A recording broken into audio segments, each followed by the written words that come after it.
Assalamualaikum warahmatullahi wabarakatuh. Kembali berjumpa lagi dalam perkuliahan kita, yaitu pada mata kuliah Teknik Digital.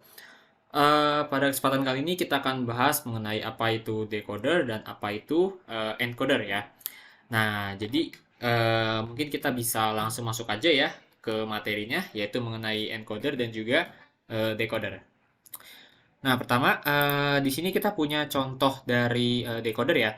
Jadi decoder itu merupakan sebuah komponen yang bisa dirubah untuk mengubah input biner menjadi desimal. Nah, dia ini inputnya ada sebanyak n buah dan outputnya ada sebanyak 2 pangkat n. N ditentukan oleh banyaknya input. Jadi kalau misalkan inputnya ada dua nih kita, inputnya ada dua nih, input 0, input 1 misalkan. Nanti outputnya ada 4 gitu. Kok bisa gitu? Karena berarti kan N sama dengan 2 nih. Nah, berarti 2 pangkat N. Hasilnya sama dengan 4. Nah, kayak gitu ya. Oke, kita next. Nah, sekarang di sini kita punya 2 to 4 decoder. Nah, jadi untuk yang 2 to 4 decoder ini ya, atau 2 ke 4 decoder ya, kita di sini punya 2 buah input ya. Ini inputnya dalam biner ya. Kemudian kita punya 4 buah output. 4 outputnya tapi dia dalam desimal. Tapi jangan dianggap bahwa desimal ini dia bakal bentuknya itu gimana ya? Bakal bener-bener bentuk bilangan bulat itu tuh. Misalkan bulat maksud dalam artian itu adalah misalkan kayak keluarannya angka 2, angka 3, angka 4. Bener-bener dalam angka 4 itu nggak bakal. Tapi dia tetap dalam satuan desimal. Misalkan dalam satuan biner. Jadi misalkan 001, 0010 gitu tuh. Ini 010 kan sama dengan 2 ya. Nah, itu kayak gitu, sama dengan 2. Nah, sekarang kita masuk ke contoh di gerbang logikanya atau gate logiknya ya. Nah, misalkan kita kasih input A0 ini sama dengan 0 ya. Kemudian untuk A1 sama dengan 1. Nah, di sini ya 0 kita inversin atau kita balikin. Dia nilainya jadi 1, ya kan? Nah, 0 dibalik jadi 1 berarti D0 dia di sini nilainya berapa nih? 1 kan? Oke, kita tulis dulu. Nah, terus kita lihat lagi nih. Dia masih ada line ke bawah yang nilainya 1. Oke, kita masukin dulu. Nah, terus kemudian ya kira-kira kalau misalkan formasinya 01 ini bakal ngeluarin hasil berapa sih gitu tuh ya. Ini A0, nih A1. Nah, terus kita lihat nih A0 ya. Dia kemana lagi nih? Set 0. Oke, hasilnya 0 nih ya. Nah, ini langsung aja nih kita band. Ini hasilnya 0. Karena udah ada 1 0 nih. Langsung aja kita nolin hasil akhirnya. Karena dia di N kan pasti kan berapapun dikali 0 pasti hasilnya 0 kan. Kalau di gerbang logika M. Nah, itu kayak gitu.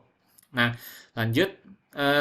Sekarang kita lihat lagi mana yang dia punya potensi nilainya 1. Nah, sekarang di sini nih. Kita lihat yang A1 coba. Kita lihat yang A1. Oh, dia ternyata ada garis lurus ke bawah nih ya. Dia A1 nih ya. Dia A1. Dia di sini berarti nilainya berapa nih? Ups, sorry. Kita hapus dulu. Kita hapus dulu sebentar. Oke. Nah, ini dia. Pen. Nah, mana lagi yang punya potensi nilai 1? Nah, misalkan sini ini kan 0 ya. 0. Di sini berapa hasilnya? 0. Pasti 0 ya. Nah, kita nggak usah nyari yang ini deh, karena udah pasti 0 hasilnya ya. Nah, terus kita lihat lagi, mana yang punya potensi 1? Oh, di sini nih. Set. Nah, tuh ya. 1. 1 kali 1. 1 hasilnya. Nah, terus yang ini gimana? 1 diinversin. Berarti jadi 0 kan? Ini nilainya 0. Jadi hasilnya ntar 0, 0, 1, 0 ya. Oke. Sampai sini mudah-mudahan terpahami ya. Maksudnya tuh gimana. Nah, kalau misalkan kita lihat ya, dengan input A0 sama dengan 0 dan A1 sama dengan 1 ya. Di sini nih, A0 sama dengan 0, A1 sama dengan 1 gitu tuh. Dia nih dapat hasil kita 00, 10. Dia ini ekuivalen dengan nilai berapa sih kalau di desimal? Coba misalkan kita turunin deh gitu tuh. Misalkan kita kaliin deh, kita runut dulu deh sekarang gitu tuh. 0, 1, 0, 0. Kita runutin dulu dikali 2 pangkat 0, dikali 2 pangkat 1, dikali 2 pangkat 2, kali 2 pangkat 3. Nah, ini langsung aja band hasilnya 0, 0. Ini juga 0 band. 1 kali 2, 2. Maka hasilnya ntar dia adalah 2. Ya kan? Nah, berarti desimalnya ketika A0 sama A1 sama dengan 1, dia setara dengan nilai 2 dalam bentuk desimalnya. Tapi Nggak mungkin kita tulis mentah-mentah 2 di decoder ini. Pasti dia tetap dimodelkan dalam bentuk 0010 atau kita kenal dengan istilah jatuhnya apa ya? BCD ya, binary code desimal. Oke, selanjutnya 328 decoder. Nah, sebenarnya kalau di sini hampir sama kayak yang tadi ya, hampir sama kayak yang tadi ya bentuknya.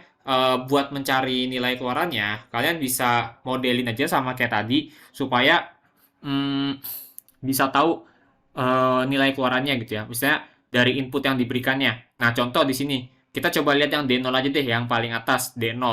Nah, D0 tuh inputnya dari mana aja sih? Langsung aja kita runutin nih. Dia diinversin di sini. Oke, misalkan kita berarti kan kita input standarnya D0 tuh dihasilkan oleh X aksen, Y aksen, Z aksen gitu tuh ya. Dihasilkan oleh si angka ini gitu tuh. Nah, ini alurnya dulu nih, ini alurnya dulu nih ya. Nah, misalkan di sini D0-nya misalkan kita kasih nilai berapa ya enaknya ya? Misalkan 0 deh. 0. Terus mana lagi nih? Ini set. Nih ya. Set. Nah, ini misalkan berapa nih? Ini 0 deh. Misalkan. Set, mana lagi nih? Nah.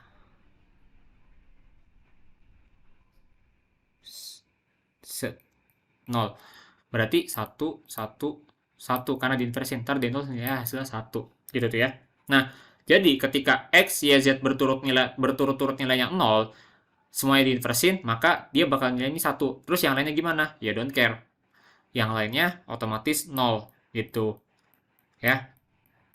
Nah, nanti silahkan dicari juga. Ntar ada di tugas exercise mingguan ya. Sebenarnya ini aja sih ntar eksplorasi, tapi ntar di tugas akhir, di tugas aja ya, di bagian tugas kita lihatnya gimana. Buat yang 328 ya sama yang tadi, yang 224 sebenarnya sama aja ya. Kita tinggal lihat alirnya aja, kira-kira berapa gitu tuh angkanya gitu tuh. Dari aliran ini kan bisa kelihatan nih alirannya gitu tuh. Aliran apa? Dari gerbang logikanya. Gitu ya. Oke. Sekarang tentang encoder. Nah, kalau tadi kita punya decoder ya, kita punya yang namanya decoder, kita sekarang punya yang namanya encoder. Nah, 2N input.